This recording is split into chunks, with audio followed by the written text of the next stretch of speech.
Sure. Actually, you know what?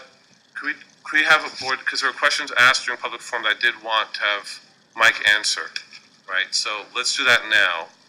There's one question about the challenge grants. Sure, I can address that. We did not apply for the challenge grant, and I'll explain. I want to explain why.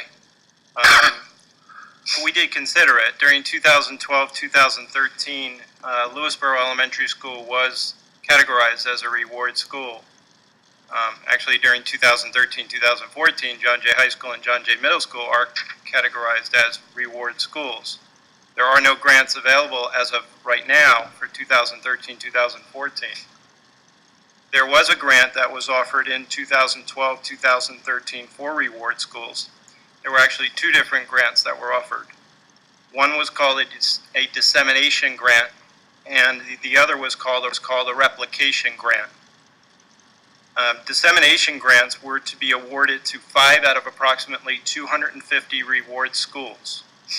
And each of the grant recipients would be awarded $150,000 for a period for up to 2 years. So there were going to be 5 awards of $150,000 for up to 2 years.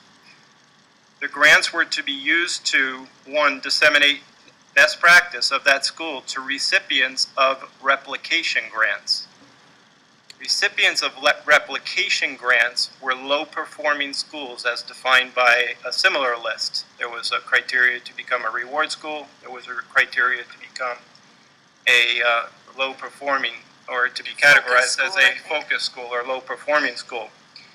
Low-performing schools could apply for replication grants, and high-performing schools could apply for dissemination grants. And the concept is that the high-performing schools would meet with the low-performing schools on at least, I believe it was 4 occasions throughout the year, and they would share best practice and best practices and try to take the qualities of the strong-performing schools and disseminate them to the lower-performing schools. We don't have any schools that were classified as focus schools or low-performing schools. So as a result, if we were to win that grant, we could have used up to 15% of the grant for our own staff development. That would have been about $22,500.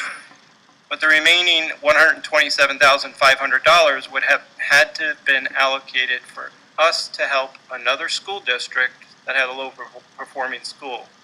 That would have necessitated us sending our teachers then, our high-performing teachers, if we were to receive this grant, would not have been teaching our children on at least a number of days, number of occasions. We would have had substitutes in those classes.